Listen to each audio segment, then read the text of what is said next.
One of the crazy ideas I hear constantly promoted on social media and YouTube is the necessity of disassembling the airbrush just to clean it after each use. I'm here to tell you that it is not only an unnecessary waste of time, but can actually cause wear and tear on your airbrush. Here's my 40-year-old airbrush that I've used every day for every painting I've created in my career. It may surprise you to know that this airbrush has not been disassembled since 2023. I haven't even removed the needle in over a year, and yet it sprays perfectly, with no clogs. Now, I should qualify this statement because I'm using the illustration line by Createx, which is an airbrush paint, but it can apply to other types of paint as long as there is no hardener in the mix. Let's look at the color. Now, I put color in here, which is notoriously hard to get out, which is red.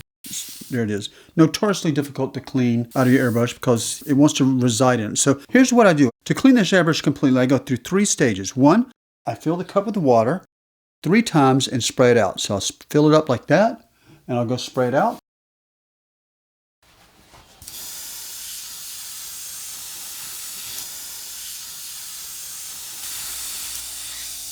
That's 1. Fill it up again.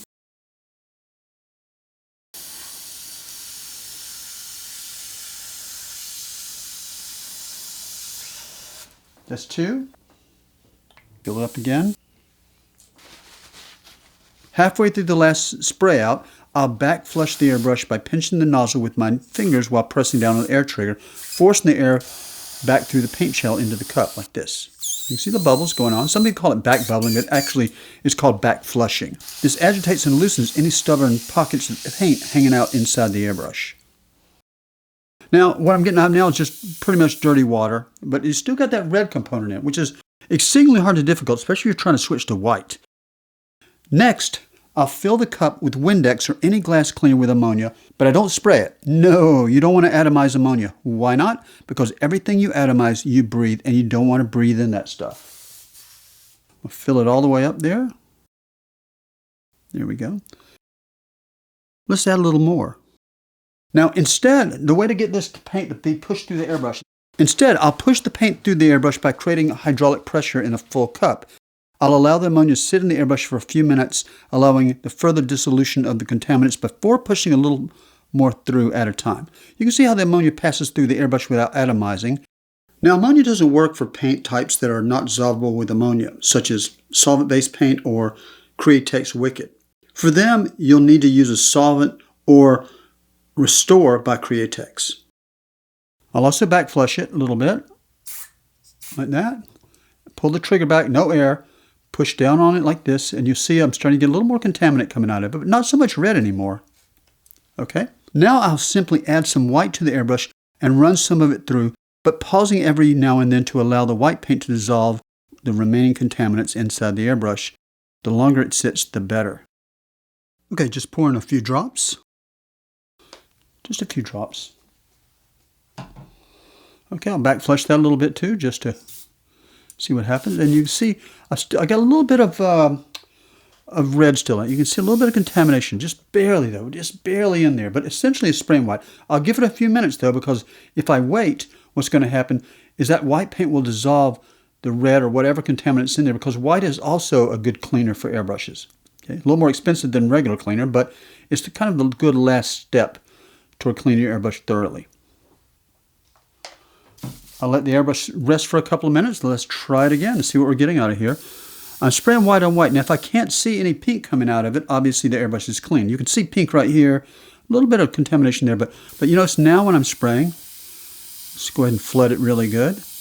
I've got a fairly pure white right there. Of course, the more white you run through the airbrush, the cleaner it's going to be. Now, that's pretty white right there. I don't see any contamination in the airbrush, and this airbrush is good to go. If I'm switching to another color, I really don't need this last step with white.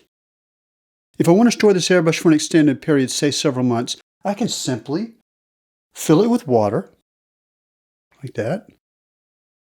Spray a little water through the airbrush, and park it wet. As long as the water remains in the paint passage, the airbrush will never dry out and clog. The side cup has an advantage in that the paint passage is long and very narrow, inhibiting and minimalizing any air exchange which might threaten to dry out the residual paint inside the airbrush. Now, parking the airbrush wet has the same principle as a bottle of open paint. A bottle of open paint will not dry out very quickly. It takes a long time. Why is that? Well, mainly because the open bottle of paint has a small hole right here and there's very little air exchange going on. There's obviously air in this paint bottle, but there's not a lot of exchange of air. And that's really important here. Same principle here. There's not a lot of exchange of air going on because this paint passage, this tube, is so small, it doesn't really let air move in and out easily. So if there's any residual paint inside that airbrush, it's not going to dry out. Now it's a different story when it comes to a top-mounted cup because there's a large opening there allowing a lot more air exchange in this situation, which would dry out the paint pretty quickly inside this airbrush. So to remedy that, all you need to do is fill that up with water, take a lid, lay the lid on there, and you can park this airbrush for a very, very long time. You don't need to clean it up after you use it. Just run a little water through it, and if there is paint living inside the body of that airbrush, it won't dry out because you've pushed all the air out of it, and there's no air exchange because you put a lid on it, and that'll keep your airbrush safe for a long time.